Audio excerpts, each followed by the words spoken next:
Ladies and gentlemen, we're going to start.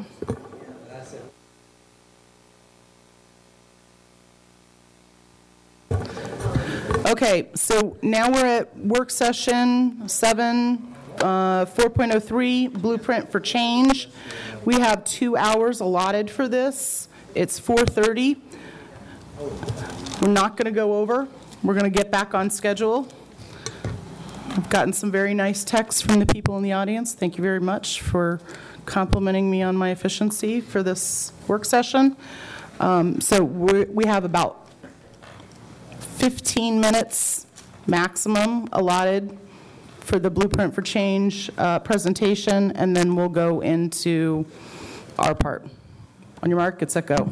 Good afternoon, everyone. Okay, go ahead. Actually, just cut through the formalities. We've been through with the Children's National Medical Center. I think everybody knows the parties, relevant parties. We're going to skip going through the history and the historical context just to get to the meat. So, Dr. Owens. Thank you. I hope they didn't deduct from my time. Okay. So thank you very much. I'm really pleased to be here this afternoon to present on behalf of our Children's National Medical Center team. We want to give you an update on the many activities that we've been engaged in since our last board report in April. And in particular, we want to review the 4 options that we took out to the public during community meetings and give you a sense of the feedback, both pros and cons of each one. And then to focus on the 2 options that we are specifically recommending as reflecting the diverse opinions of the community that we heard, as well as the science and logistical considerations. This slide summarizes the key tasks already completed by our team. And these are the ongoing tasks that we have to complete in the next few months. But we do want to thank the school board, particularly Dr. Garza, Jeff Plattenberg, and the Office of Transportation Services for all their cooperation and hard work in working with us on coming up with these scenarios and recommendations. So this is old news, except for the fact that since we last met with you, we have had several additional presentations. And in particular, we have had 8 district-wide community meetings between May and June of this year, and we believe that this extensive engagement has really fostered an atmosphere of trust and mutual cooperation in allowing us to focus on concrete issues in order to look for compromise and for solutions. So in developing the scenarios, we weighed 3 things: biology, cost and logistics, and community and political considerations. Our charge, as you know, was to start high school after 8 a.m. We are also charged with eliminating the false tier for high school students, minimize the change in elementary school start times, and to avoid civil twilight violations both in the morning and the afternoon. And it is our basic assumption that high school start times will change as resolved by the school board in April of 2012, and that implementation will take place district-wide in September of 2015. The rationale for this change was based on the intent of the superintendent, administration, and school board to improve the health, safety, and academic performance of students in Fairfax County, and we firmly believe that this change can be accomplished even in large and complex school districts such as Fairfax. So on to the transportation scenarios. Our recommendations represent what we believe is the best balance of the various considerations. All costs presented are rough estimates that tend to err in general on the high side. The task at hand is to select the final specific scenario that will be developed for further refinement for a vote in the fall. And the ultimate scenario, as chosen by the school board and implemented, might not be exactly one of the ones that we're presenting here and may include some additional refinements. So option 1, which we've termed middle school late, The positives here are that it optimizes sleep opportunities along with health and safety benefits for both high school and middle school students. There would be fewer operational challenges in this plan compared to some others. And some feedback in the community suggested that it would alleviate the need for supervision of middle school students after school. However, from a negative perspective, that would also potentially have a very negative impact on after-school programs for middle school students. It would have some impact on athletics and community use of fields and gymnasium, and it is the highest cost of the plans that we have presented. In addition, some of the community feedback felt that morning supervision of middle school students might be needed to ensure that they get on the bus and get to school in the morning. Option 2, middle school early, elementary school 15 minutes earlier. Positives is that the cost is relatively low. The earliest elementary bell time is shifted 15 minutes earlier, but the latest bell time is also shifted earlier from the current 9:20. In general, there is somewhat less impact compared to other plans in terms of high school students providing after-school care for younger siblings, having after-school employment, and community use of school fields and facilities.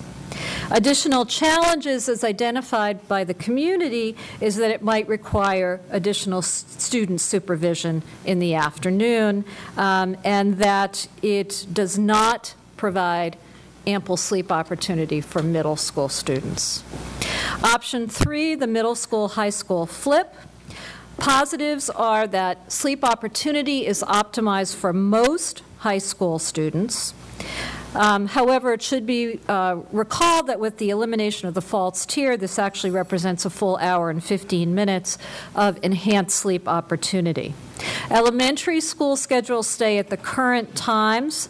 There's little to no impact on athletics and community usage, but some of the challenges include the reduction, as in option 2, of opportunity for middle school sleep, and rolling high school bell times could create logistical complications for shuttles and academy classes.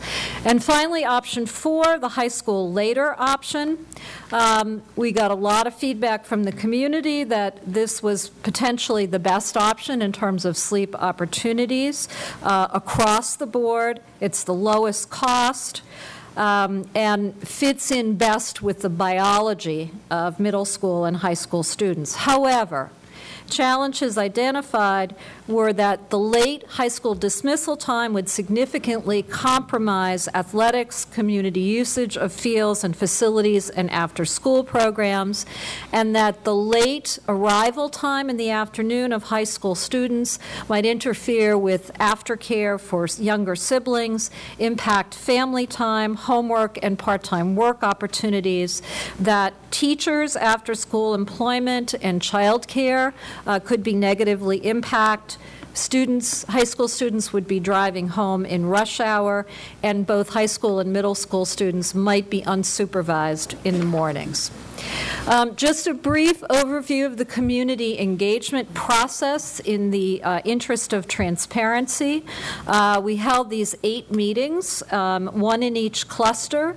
It was a 2-hour meeting with a video presentation by Dr. Garza, an overview of the science, and our small group discussion. We had approximately 1,000 attendees, ranging from 65 to 200, with an average of 120 to 140. We had interpreters, both Spanish and Korean, at each meeting, and the meetings were also attended by school board members and other representatives from FCPS to answer questions of the attendees. We also, in conjunction with FCPS, provided an opportunity for online feedback for a 4-week period for those members of the community who could not attend the meetings in person. We had approximately 4,000 responses, of which the vast majority were parents, but we also had a range of other constituents respond to the survey as well. The next slide really reiterates some of the points I've already made in terms of the pros and cons of each of the options, but I will add a couple of additional points. First, that a no change option was proposed by some attendees, but just a reminder that the charge at these meetings was to come up with relative benefits, challenges, and solutions for the 4 transportation scenarios proposed. Results from the community were also quite mixed, although there tended to be some grouping of the tables who tended to support either option 1 and 4 or options 2 and 3. I would also like to say that we got a lot of important suggestions for creative solutions for some of the challenges that were posed, and those included encouraging alternative transportation modes like walking, changes in athletic and extracurricular scheduling, modifications in academic scheduling, and in particular the option for reducing homework burden was raised by a number of attendees.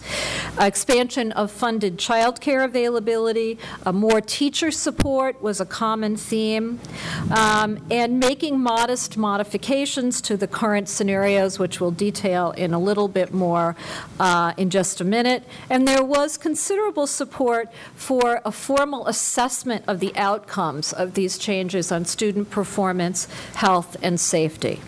And so based on that feedback and our own analysis over the past year, we would like to focus the school board's attention on 2 scenarios for further discussion and refinement. So really the difference here between option 1 and option 3 is a middle school late versus a middle school early. The late middle school option, again, improve sleep opportunities for both middle and high school students, would have significant impact on middle school after-school programs, and poses different challenges for before and after school childcare. Early middle school option number 3 provides positive sleep health opportunities for high school and secondary schools, but not so much for middle schools, and would represent minimal change to all schedules. So the refinements that we are recommending for option 1 is to examine the financial impact of moving middle schools from 9:30 to a 9 o'clock start time to lessen the impact on after-school activities and home schedules, to evaluate the impact of uniform length of day versus flexibility in terms of duration, and for option 3, the middle school early option, to examine the financial impacts of moving middle schools a bit later from 7:20 to 7:30 or 35, to move Thomas Jefferson from 8:30 to 3:50 to 8:40 to 4 o'clock to allow some additional efficiencies, to standardize the length of day, or to explore flexibility in terms of a 5-minute window on either side of 6 hours and 45 minutes, to split secondary schools into 2 bell times, a middle school bell and high school bell, and we would also recommend looking at opening the elementary school window to 7:45 or 7:50 to gain further efficiencies.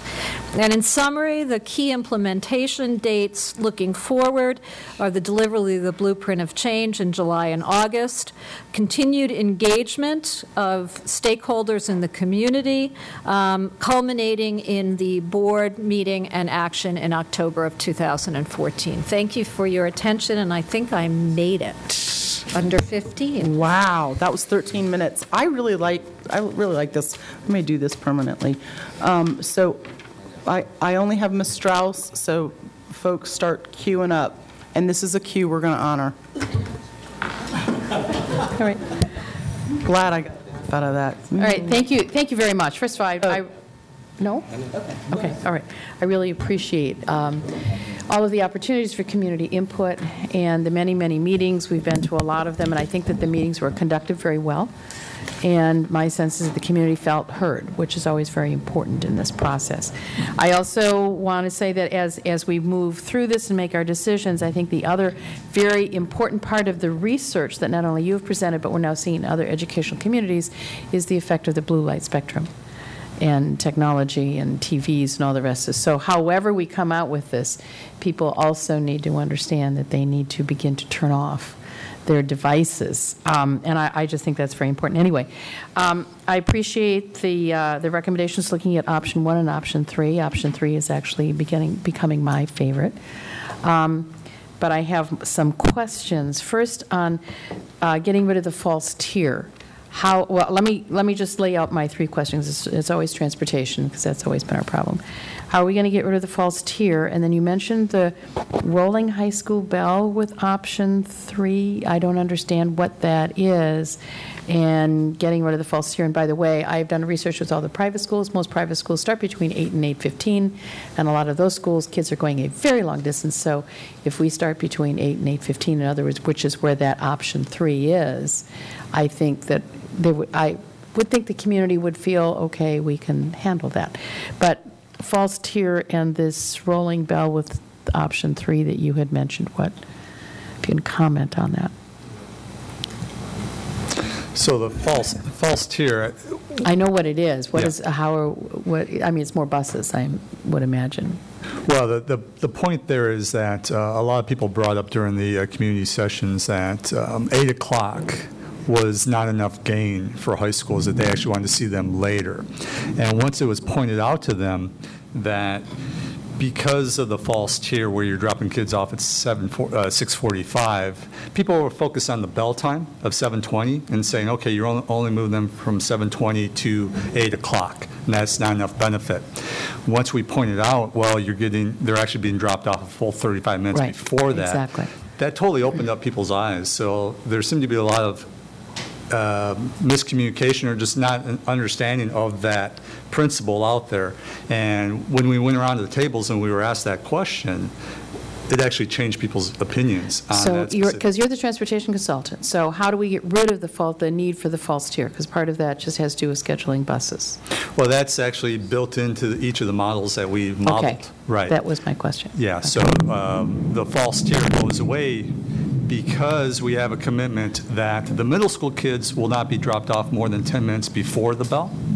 So you're automatically getting rid of that delivery time, where the high school students will be going later in the day, right? So there's no need for that false tier anymore. Okay, so that's how, and then the other question, you talked about a rolling high school bell with number 3. What? No? Was that a misspeak? I didn't know what that was. I think it's been basically eliminated. There's basically a 10 to 15 minute window there of the high schools, but they're all pretty much starting right around 8 o'clock. And then the third question, very quickly, is you said if we could move the elementary start time a little earlier, between 7:45, 7:50, that would offer more. So that would be interesting to take back to the community. I know we had the civil twilight issue. Does that, we can still? The fact is, option 1 has that window in it. Right, okay. And so what we've established over this period is that the more flexibility you're able to give the Department of Transportation, the Transportation Office, the better, more efficiencies, lower costs you can have. So that's not one that we've applied to this. And there was a lot of concern from some board members about that specific issue, that elementary school parents would not accept starting before 8 o'clock.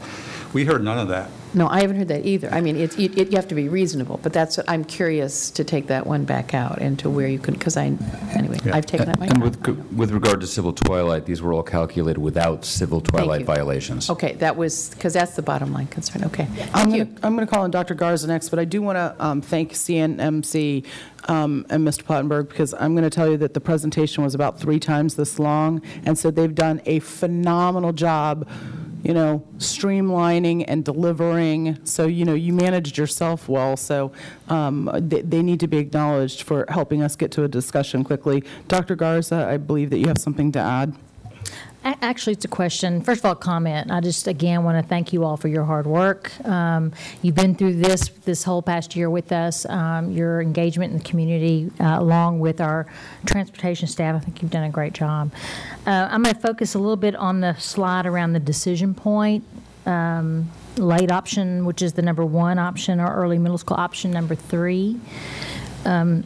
And I recognize, based upon your background and your experience and just where you're coming from and what you bring to the table, is that your preference, I mean, if everything were perfect and we didn't have to worry about all these moving parts, I think it's pretty clear your recommendation would be option 1. Is that correct? Okay, but I'm going to move on, because that really wasn't my question. Okay. My question is, you've engaged the community. We've had 8 public forums. You've listened to the community.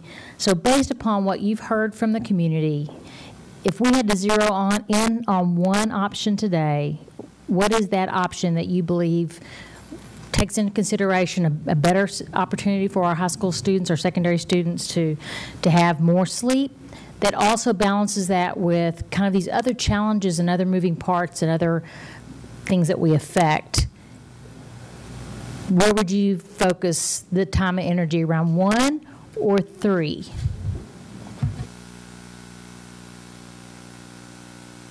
So you can see we have the same debate that the community has as a whole. I think clearly option 3 is the one that is the most doable, that meets our goals that were set out by the board, moving high schools and no civil twilight violations. The reasons why we presented you the 2 options that we did today was we thought that clearly reflected the debate and the discussion that we had in all the community meetings with the online comments, plus the year of focus that we did through the stakeholders meetings. And that is, a lot of people strongly feel, if we're going to do this, we should also benefit the middle school kids as well, right? Because of the same principles. But I believe, in my opinion, that 3 is the option that can get us past the goal line of meeting those 2 specific goals with having the least amount of impact on the community and the other programs that are important to child development.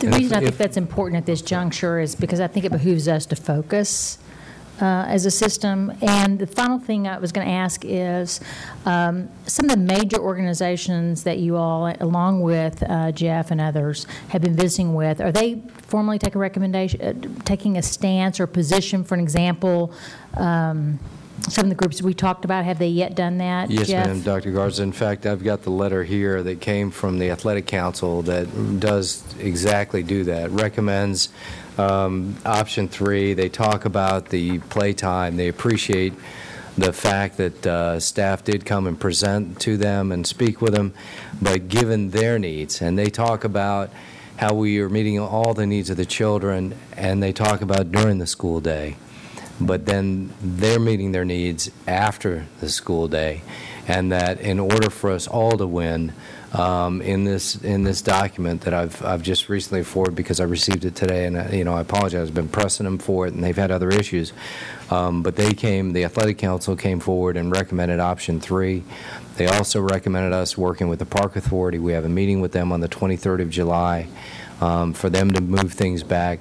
So yeah, it is, yes, Dr. Garza, it is that I understand the sleep science. I understand the community involvement. I understand what Mr. Robnick said about 3 gets it across the goal line. And I think it's a reflection on these other outside agencies coming together. We talked, during this process of the Fairfaxizing of everything and everybody being a part of the collective movement on this. And I think without their support, it would have been much more challenging because they had their groups asking for where should they be on this. And when they looked at it, when they worked with us, when we came up with the option 3, they saw that they could still get their practice time and we could still work together to have a successful later high school start time. I can also just quickly respond. I think that both of the options have the 3 principal areas that we considered in slightly different priorities. And that's really the only difference. The biology, the cost, and the political and community implications. I will emphasize the 2 last points on option 3. that we did hear from the community that there may be a relative trade-off for the middle school students who are undergoing this for 2 years versus the high school students for 4 years. So there's a little bit of mitigation, and that potentially the secondary school, middle schools would also be going later as well. So that would benefit some additional students. And that we would really encourage that if you go with this option, that this not be written in stone, and that some future considerations should be given to moving high schools, middle schools later, eventually when financial and budgetary constraints allow. Okay, the brave Mr. Velkoff has put his name on the list, but there's nobody else waiting in the wings, so let us know. So actually, to number 3, I would say that if there is anything that we can do to move those middle school times a little bit later, that would be a good improvement. So anything that you can bring forward in that regard is a good thing. You know, it's occurred to me that something that we really haven't talked much about here is return on investment, but it started to get hinted at, I believe, on slide 16 at the very last bullet for assessing the outcomes. So I'd like to put forward a couple of action items of things that I would love if these could come forward when you bring us your final plan that, you know, drives the final action. First of all, one thing that has always been missing for me is any kind of working hypothesis about how much return we're going to get on this investment. In other words, you know, if we look at the self-reported data in the student survey, you know, some number of years down the road, do we expect to see a shift of X% somewhere? Okay. Right now, we're hoping something gets better, but we don't even have a target of what that would look like. And it would certainly be my hope that as a board we would ask these folks to at least bring forward some kind of hypothesis about what we're getting for the money that we're going to spend.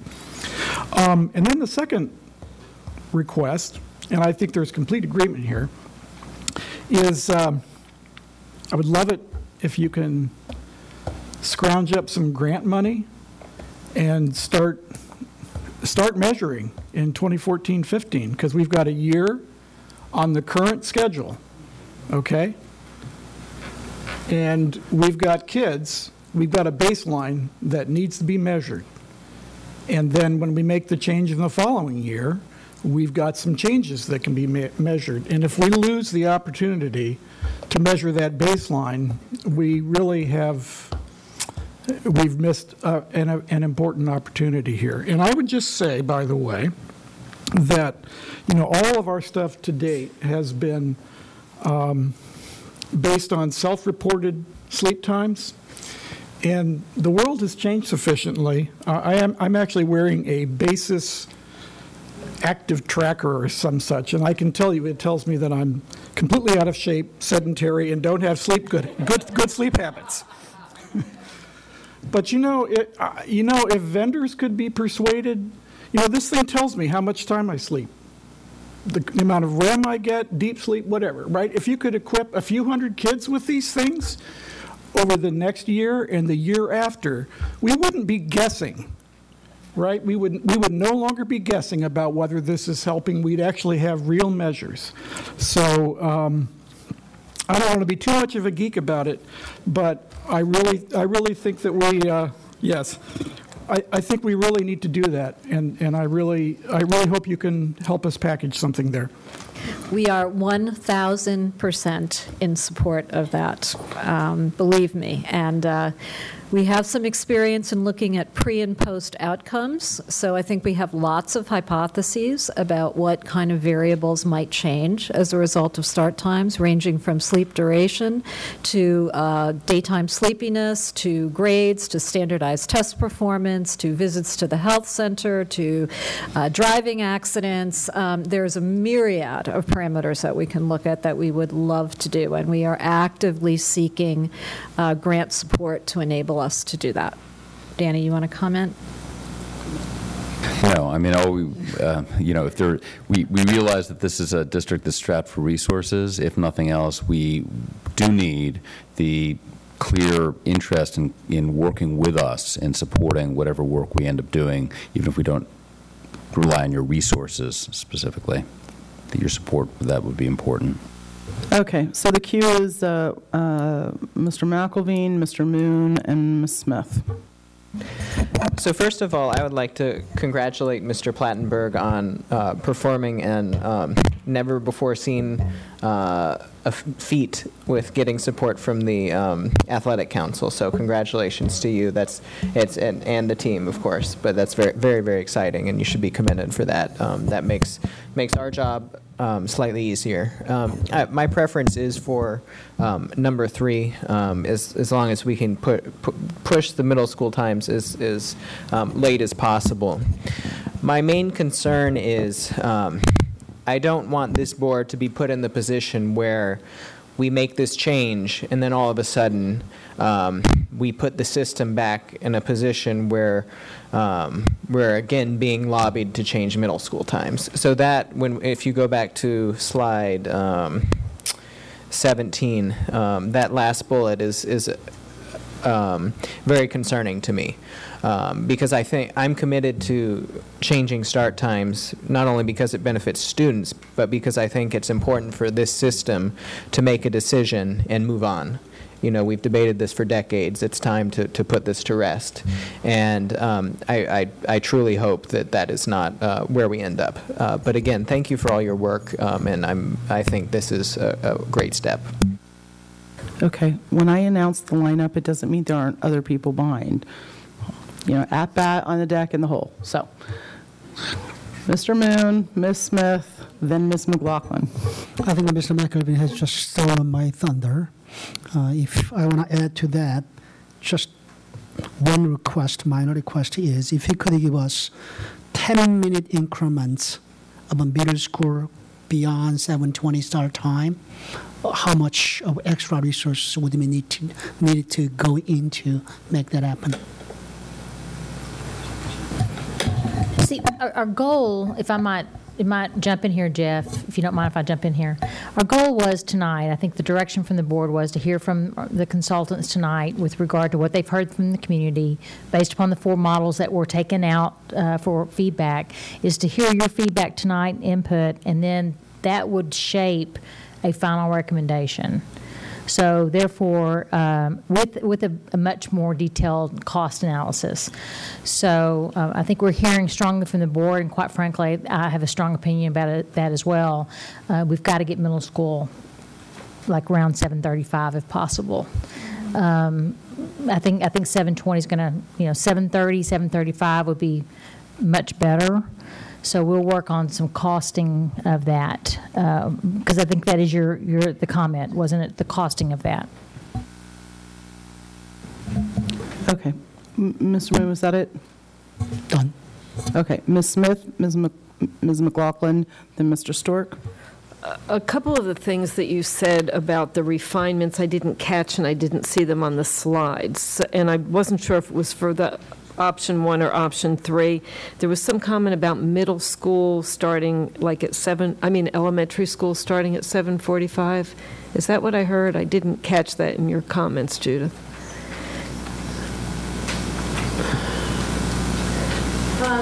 That was on option 3. On option 3, opening the elementary school window to 7:45 or 7:50. Okay.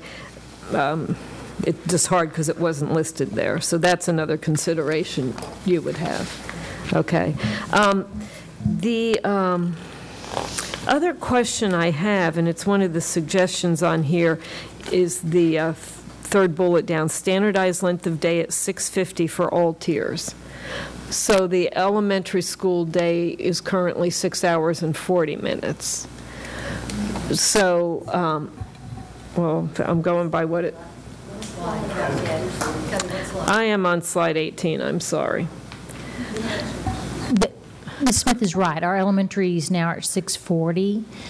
Going to a standardized length of day, does that help mitigate cost, or is it better to have it differentiated? The purpose of all of those options, if you will, that are placed in there is really to get, and including the middle school or the secondary school, which we haven't gotten into, the middle school portion and the high school being on separate deliveries.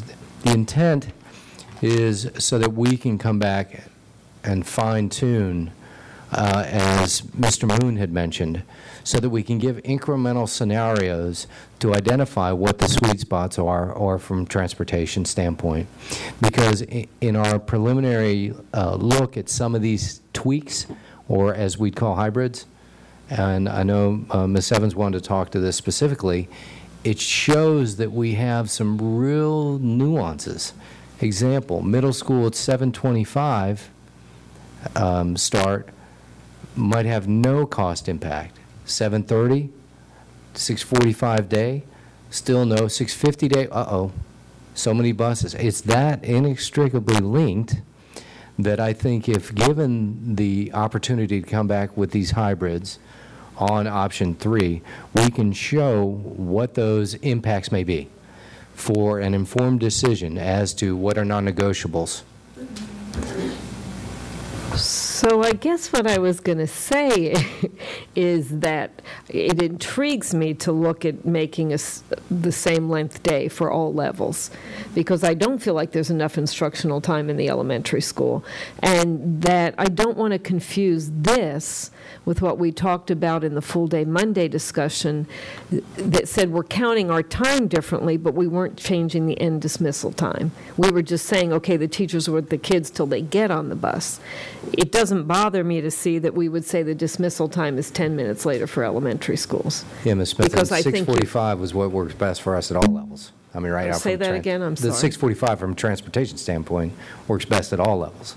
But clearly, we want to take a look at these, as you said. So as you develop the reality of how the times are going to look, that's when you'll let us know what you do about the length of the day. Okay. I just want to check. But just to clarify, we will not reduce in the instructional day at the elementary. Our intention is not to reduce. Thank you. Our intention is to take a look at what, and we would definitely have to annotate, well, this is what we have.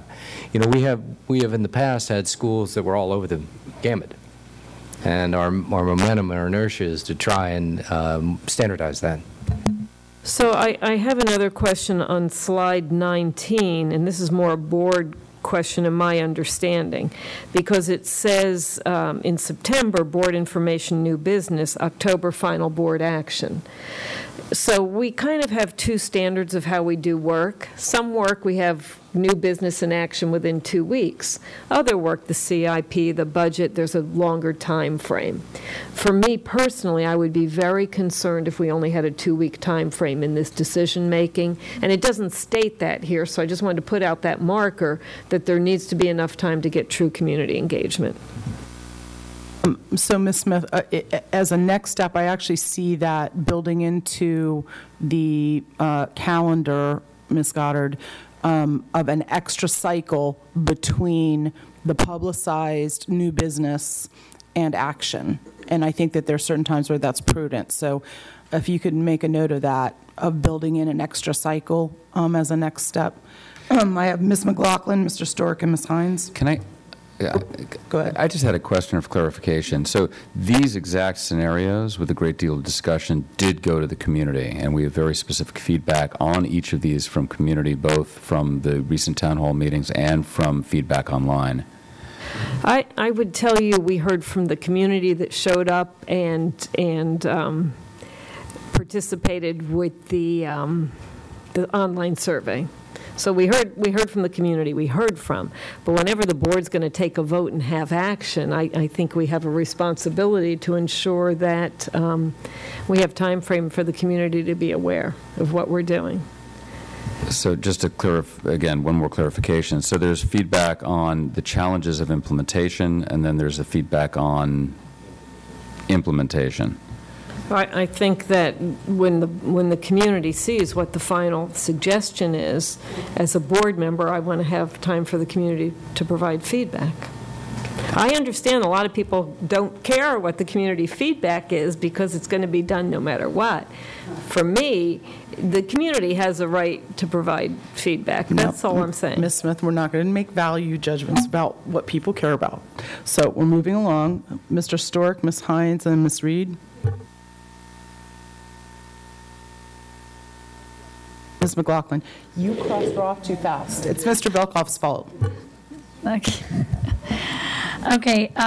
First of all, I will say that in an ideal world without budgetary restrictions, I very much wish we were going with option one. I think that that would have absolutely been the best win, because the concerns about middle school and the middle school after school programs, the reason we had those with great funding from the county board of supervisors is because we needed to make sure that middle school kids who were most at risk for getting involved in things after school that they shouldn't be doing, and they didn't have after school sports and activities that they have at the high school level, that was the value there.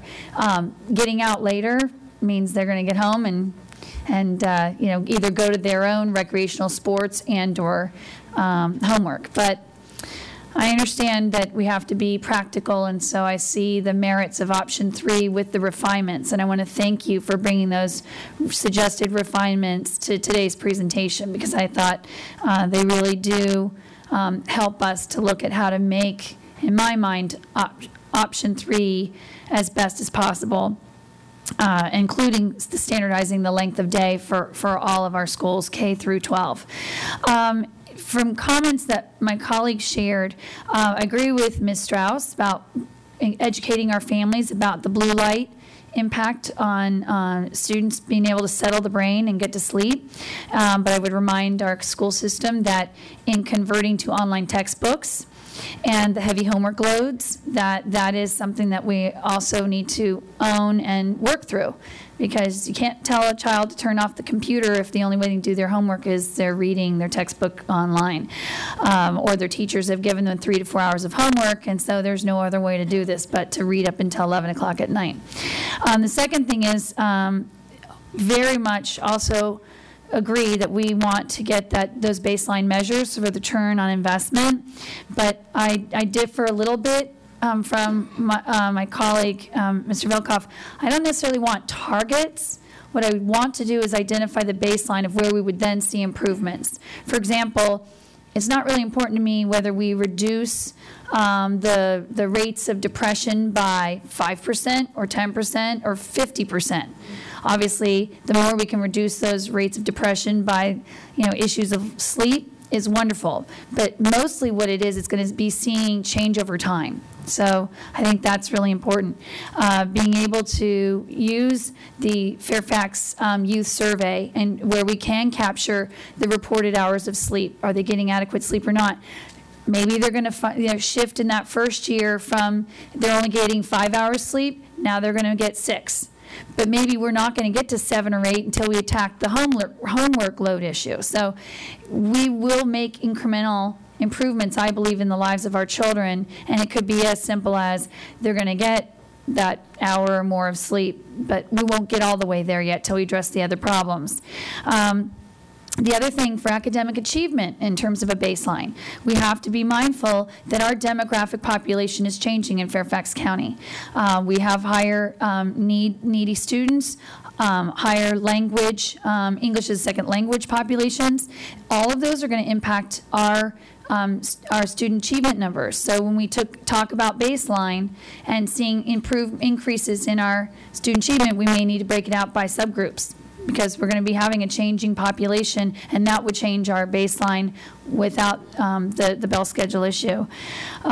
So those were the kind of the things I wanted to really highlight, because I've seen sometimes the challenge when you have baseline measures, but if they're not either the meaningful measures or the right measures, then it may tell you an incorrect story. And so I think it will be very helpful with your expertise and guidance in identifying meaningful measures. Then I will actually put Vegas money down that if we can get these start times in place, without question, we will see an improvement in the lives of our children in Fairfax County. I am supportive of what my colleague, Ms. Smith, said. I think something this important, being able to give the community that full month is simply to just make sure that they really felt that they had enough time, and especially our communication efforts in this county to get the message out to our families. If you want to weigh in on these final options, then do it. And lastly, I would really welcome all of you working with Mr. Plattenberg, Superintendent Garza, that as you refine this final proposal, even with those variations on option 3, maybe you come to us again and say, within option 3, you do a shift here or there, a couple of options within what option 3 looks like. I hope we find that sweet spot. So thanks again for all the work you've continued to do for us. Okay, thank you, Ms. McLaughlin. Mr. Stork, Ms. Hines, Ms. Reed. Definitely support a baseline. We need to get that going, and I think just let us know what we need to do. I think it's essential that somebody be working on that now, I know, because we're not going to get good data if we don't set it up right. I'm supportive of the third option. I have the same concerns as everybody else. I won't promise that I won't feel differently somewhere down the road, but I know that we have to get started somewhere, and it's the place to start. I concur with what Mr. Moon's advocacy was to try to see what it would cost to move that a little bit closer to where they are now, where the middle schools are now, because it's tough to leave that there. I'm truly hopeful that longer term that we will see that the value of this is so much that we will invest more resources down the road, and we can further change these times. But this is a place to start, and I think this will get us mostly where we need to go. And I just really want to confirm something that I believe is true, but I want to hear it, I guess, again, to be sure, that the times that are identified in the schedules that have been presented to us are times that do not include a false tier. In other words, we will expect that 75% of the buses would be arriving at school less than 25 minutes before they are scheduled. The students are scheduled to start school. You're correct. So we don't have that. That has been built into all the projections and the costs that are in here, et cetera. So we can truly trumpet to the public that we're looking at saving an hour's worth of sleep for most kids, because that will obviously affect when kids need to be picked up the same way, in essence. Thank you. Okay, Mr. Stork, thank you very much. Ms. Hines, Ms. Reed, then Ms. Evans. Thank you very much. It's been a wild, year almost? I mean, it's been, yes, more probably. And I think I was at one of the meetings, I'm sorry I couldn't make more of them, but I thought you all and staff did a wonderful job of helping the community be engaged. And I felt like everybody walked out of there feeling like they had an opportunity to participate in this. I agree with Mrs. Smith that we might as well go ahead and give the community another month at the end of this, because, you never want to say you didn't give everybody a chance to be heard, I don't think it would necessarily change anything. But if there are minor modifications that we can make in response to the community, it will give us a chance to do that. I want to thank you in particular for putting option 4 out there. I know I was a little cranky about that. And I'm glad it went out there. I think, it did raise some interesting discussion. It was actually fairly popular. But I do understand why it didn't end up as the recommended option. I think we probably all, I kind of saw that going in, but I think it gave people something to talk about and to bounce, other options off of. So I really appreciate that. It made the conversation richer, I think. One of the things, and I I feel like I should have mentioned this before, and maybe it's already been talked about. When we talk about safe routes to schools for elementary schools, I think one of the concerns there is, and we do talk about civil twilight, but I think one of the things that the Safe Routes to Schools folks want to make sure is that there is enough daylight at the beginning of the day for kids to walk or bike to school. And so could you remind me on option 3, do we have sort of an earliest elementary school start time in that option? That really no change? Is that, okay. Currently in option 3, I have the earliest elementary school time of 8. Okay. Oh, thank you. Exploration of possibly earlier.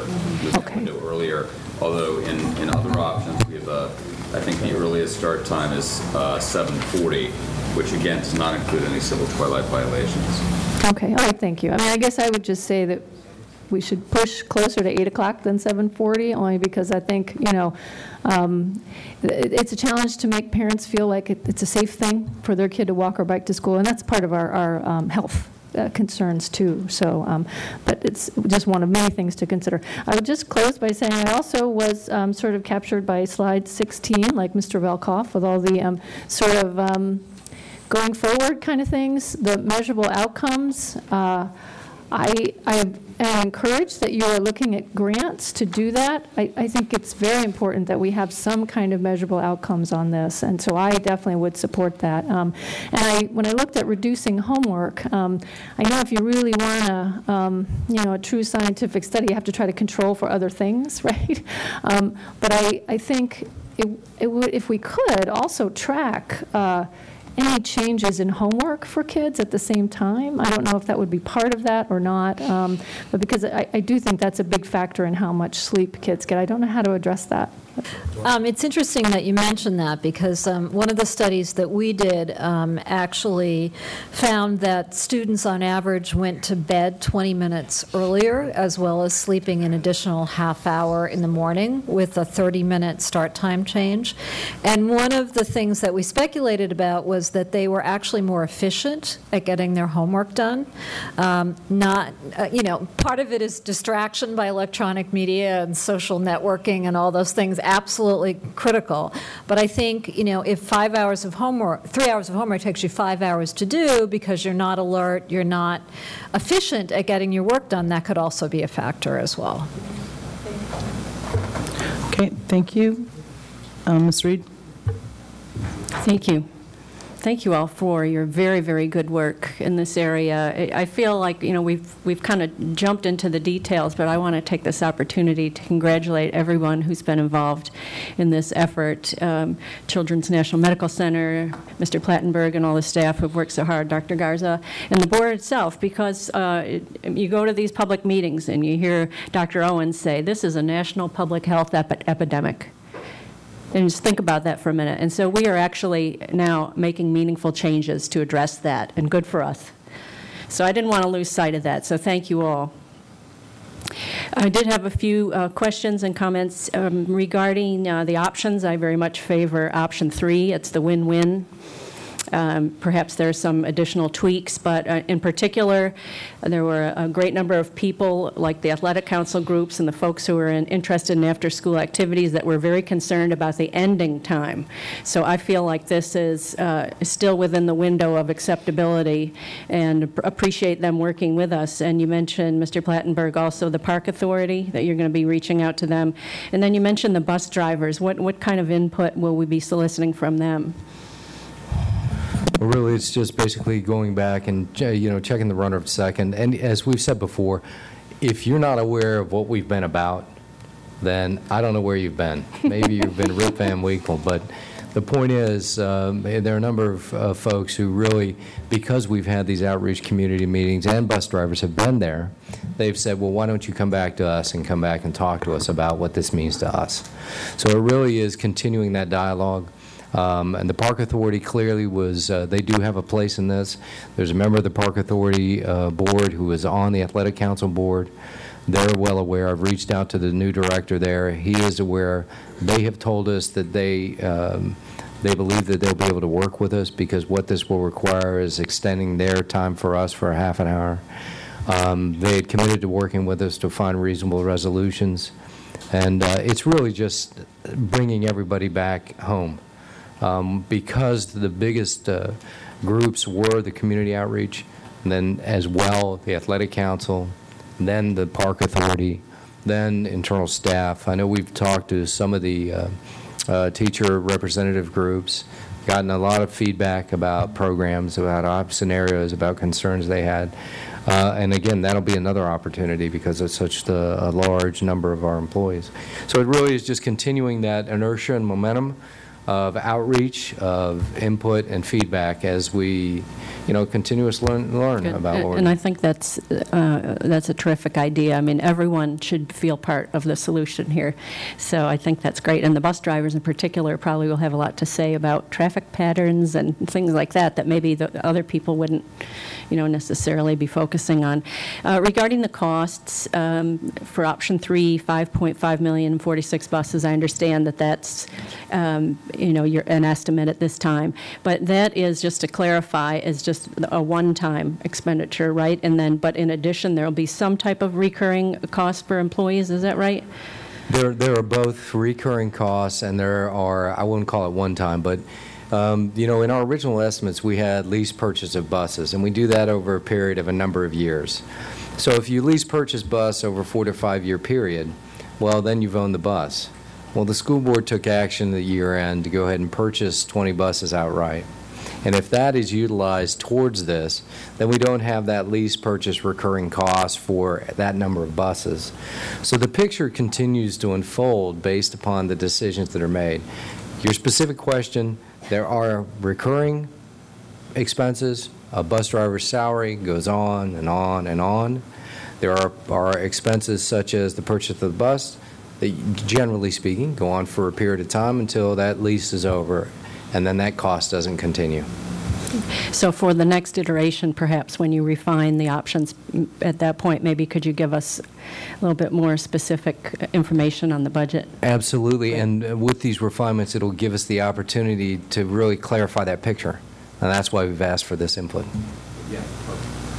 Excellent. And I agree with my colleagues who said that they advocated for as much time as possible for the public engagement. We don't want to be criticized for doing something swiftly and without thinking things through. We want to make sure that everyone's aware of it and has thought through all the implications. And with a year in advance notice, I'm hoping that people will realize that, okay, it's time to get moving. Thank you. And Ms. Reed, thank you. Ms. Evans, then Ms. Dearnak-Kovacs. Okay. Thank you very much. And I want to thank you all for all of your excellent work over the last year plus. All of you have been just fabulous. And like Ms. Reed, I don't want to lose sight of why we're here and why we're doing this. This is absolutely critical to teen health. I'm convinced of that. And I am certainly convinced of the large impact that this will have on our teenagers when we finally accomplish this change in terms of the benefit to their physical health as well as their mental health as well as to their safety in terms of car crashes, in terms of immune systems. So I want to thank you for all of your work and also for outlining that so clearly to the community, because I think that was educational in terms of people not understanding how critically important this is. And we know from the Youth Risk Survey that more than 2/3 of our teenagers don't get enough sleep, don't get really anywhere near enough sleep at night. So this will help a great deal. I hope every one of my colleagues had an opportunity to look at your excellent report on the history of other jurisdictions. The team did an excellent job of outlining what has happened and the impacts in other jurisdictions, which gives us some guidance in what we can expect. And those were quite significant positive impacts in all of those jurisdictions. So thank you for that.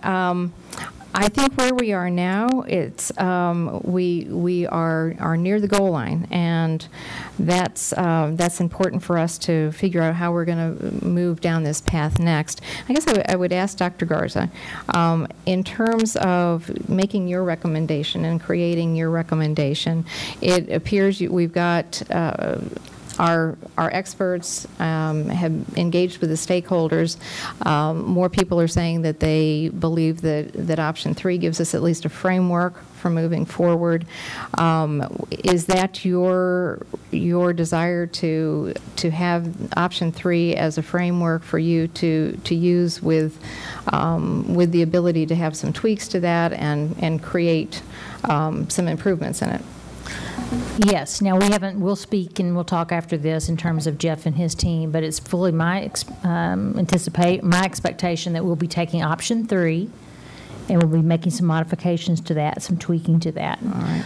And I know the team's already kind of working on that in terms of what kind of tweaks we can make that keeps it still within a reasonable budgetary line item. And it may even be a couple of different options, but I'm hoping we have it narrowed down to one that includes some of the recommendations that were made on the one slide with regard to tweaking it. And so, yes, I think option 3 with some modifications. Okay. Ms. Evans, are you asking for a next step, or?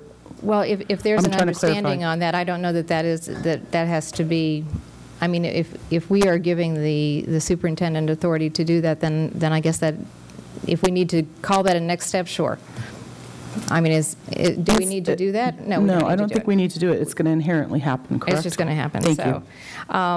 As far as the tweaks, and I did want to talk about this there was some conversation about having some of the elementary schools go earlier, but one of the big values of option 3 is that the elementary schools stay exactly where they are now. And so I think we don't want to lose sight of that is what option 3 is. So I wouldn't want to have that lost in this conversation. As far as some of the tweaks that you're looking for with what I'm hearing you say is that you want the staff to have the flexibility on the length of day, because Mr. Plattenberg, the length of day now for high schools is anywhere between 6 hours and 40 minutes and 650, correct? I think Annandale High School has a 6-hour and 40-minute day. So if you're looking at a 5-minute here or there, I think that would be a value to bring back to us and say, okay, a 5-minute tweak here and there could save us a significant amount of money. We should be able to review that. And so I think you want the flexibility to do that, do you not? Yes, I think staff's actually looking at that. I'm looking at Jeff because we've actually talked about, does a standardized day across the board save money? And I think you've said yes, but I think as long as it's within reason, anywhere between the 640 and the 650. Yeah. I think there's some opportunity there. Right. And as long as we don't reduce instructional time. Yes, as long as we don't reduce the elementary school instructional time. And right now, because we have in that range, I think as long as we're within that range, that staff should be allowed to play with that and see, 5 minutes here or there. But they do that all the time anyway. They do that all the time. So I think that they should be able to continue with that standard practice. I'm very pleased that all of these options eliminated the false tier. We just had the transportation operational expectation where we saw how many of our buses go very, very early.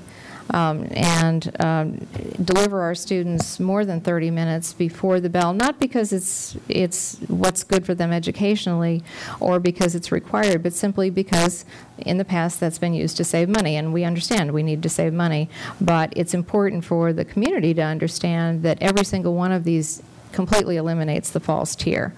So, and that's one of the reasons why it costs some money, because we have eliminated the false tier. So at this point, I think you guys have done an excellent job, and I think it's important that we have a communications plan. I see your communications plan is slated for the fall. Personally, I would like to see our communications plan being developed now.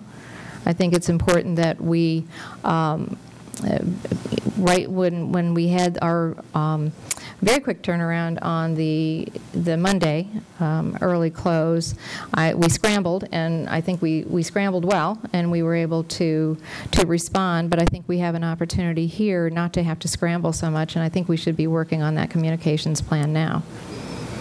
Okay, is that it, Ms. Evans? It is. Okay, so Ms. Derenak Koufax. Thank you, and thank you all for all that you've done to this point. We appreciate you. Option 3, as you're bringing forth as your recommendation, I think is one of the best ones that is out there. I have been, my reluctance with option 3 has always been the flip with the middle school.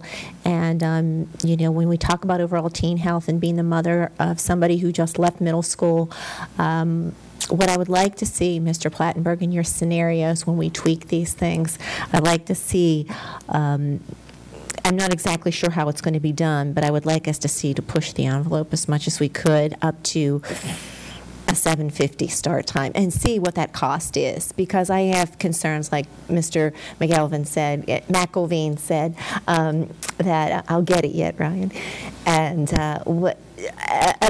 and I understand why you put that there, because as our consultant, you said, we understand you are in a situation where we don't have the finances to do everything that we want to the best ability that we want.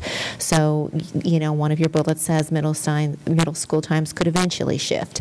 But I would just like to have that up front right now. I think it's important, because I think 7:50 is a start time where many middle schools currently do start, and just see what the financial impact is to that. I understand it probably won't be pretty and it won't be an option, but I'd just like to have that on the table so we all know where it is.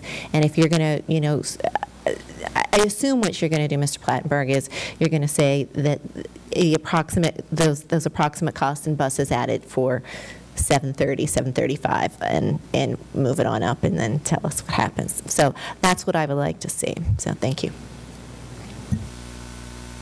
Okay, so I haven't gone yet. So I'm number 12, so I'm batting cleanup. I've always been in favor of something that was a hybrid. So I like the direction that we're heading. I actually don't think 3 is a stopping point as much as a way station, and that the hope is, as we've heard a little bit this evening, that it can be further improved upon with, you know, over time, and maybe some of it before the fall, before the final report, and then maybe some of it will be more midterm improvements. I do think that having made the fall day Monday decision, while Ms. Evans, I think, saw that as queue jumping of an issue, actually is going to serve us well in the long term, because I think that what we're going to see here are further opportunities for refinement. And what I don't want to do is get us to even October timeframe and have, you know, a decision come forward, and then as the course of next school year continues to bring forth more data, that if there are further tweaks that can improve the efficiencies of the transportation system, that you will be on the course of continuous quality improvement of whatever plan ultimately will be adopted by the board. So compromise is not a dirty word. I feel like, you know, option 3 is not everything that everybody wants, and I don't think it's everything where we're going to wind up. But what I think it is it gets most of what the board would like to have done with the least amount of impact. If I don't know if you call that a fair assessment, but that's kind of my takeaway on it. The big thing for me, though, and when Mr. Velkoff and I were doing the work session prep work with facilities, is the secondary schools. I am concerned about the concept of splitting secondary schools, because I don't think we quite, while it's quote-unquote treating middle schoolers like middle schoolers, and keeping maybe some fidelity across the division of all middle schoolers do the same thing, is an interesting notion. I think that there are, within a secondary building, staff that serve both middle school and and the high school. And to think that somehow that day could be truncated and that the middle school students arriving at a middle school time could be served by only the middle school staff, and you don't need any of the high school staff there until they arrive later for a later high school arrival time, I think that will put an undue pressure on staff on a campus that has both middle school and high school students. I don't know that there's a Chinese firewall for staff within a building of a secondary school. I know Frost is, a separate building, so that's, although we talk about it as a secondary school, truly, Lake Braddock, Hayfield, and Robinson, all those people are in the same building. So in theory, we could potentially have a mini pilot program, if you will, if we keep the 3 secondary schools as a same start time as the proverbial later start time, so that they go when the high schoolers go, and then see how that goes down the road. But that is one thing, is the implications of what happens to staff and the movement of students in the building and cafeteria. I mean, just all the people that serve students don't serve only a middle school population or only a high school population. So those concerns I've expressed, and I think whatever final report comes out, we need to be very clear and distinct that we have 3 separate schools that are different than all the other schools, and that we need to be thinking about the implications, not just on transportation, not just on a student schedule, but also on what happens with those campuses and their staff. That's pretty much what I have on mine. I see a couple of go-backs. I have Mr. Velkoff, who swears he will not say anything that makes me kick him, Mr. Moon, and Ms. Velkoff. Ms. Derenak Koufax. There's only 3. I want to remind people we are now 50 minutes ahead of schedule, so we would love to. This is allotted for 2 hours. I'm not to blame for what happened before. I'm keeping us on track for 2 hours. It's not my problem what happened before. I accept full responsibility. So I'd actually like to bring up on slide 18. Ms. Derenak Koufax made me aware of something that was noted by our eagle eye, Mr. Dane, that we have a copy and paste error. Option 3 should actually say middle school, high school flip, and not early. So just for the record, we want to correct that one. My only question here is, when we take this out to the public in the fall, will we be able to present to folks the actual schedules of all of the schools, elementary through high school? Is that something that we will be able to take out? I think parents would like to see, it's been good that we've had these windows, but I think it would be helpful for folks if we're able to show that. Yeah, I think that's a good question. I mean, when we look at this, when we redo our schedules each year, the desire is always to have them out earlier, as early as possible. I believe we can have scenarios and groupings, and clearly it's easiest if we've mentioned coming back with a new and improved tide, if you will, right? So we got to come back with a new and improved number 3, and given all the scenarios, what we'll do is when we come down to narrow that focus, then we can look at the ability of doing that. If we certainly don't adjust the elementary schools at all, right, then it should be fairly simple in that respect. But that being said, I'm trying to, the reason why you're getting this kind of a hedging answer is I don't know what I'm going to be looking at when I come back. I have ideas and concepts. I like the question. I think it would be in our best interest to be able to do that, so we'll shoot for it. But I don't want to overcommit. Okay, Ms. Derenak Koufax. No, Mr. Moon. Okay, thank you. I'm going to be, this is sort of like action item, next steps. Will you be able to come back with a further refined recommendation by our September work session, which is September 8th? Yes. If then, we could perhaps, Madam Chairman, for your consideration, for the chairman's meeting, we could post this as a new business on September 18th, and then we have a potentially another work session if the board desires to have a further discussion in October, which is October 6th. And at the same time, give a community enough time to give us, provide us a feedback, and still make a decision by October 28th, with October 23rd being the second meeting in October. So, Mr. Main, you're saying have the recommendation for our September work session posted and have the backup plan of the October work session potential a slot if we need even further discussion. Mr. Plattenberg, is that something that you could commit to? Okay, then that doesn't need to be a next step. I'm just making a request because I don't make a scheduling decision. Well, that's Ms. Derenak Koufax's calendaring issue. That's not a next step. He said So yes. that's what I'm asking. We're all witnesses. Okay, Ms. Derenak Koufax? We're good. Okay.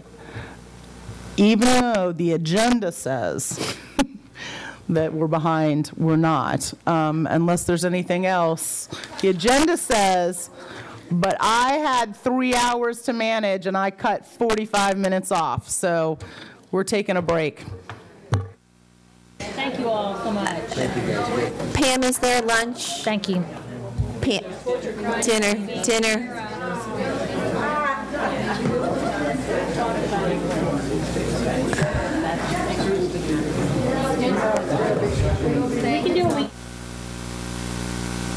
We're going to look at it when we get back.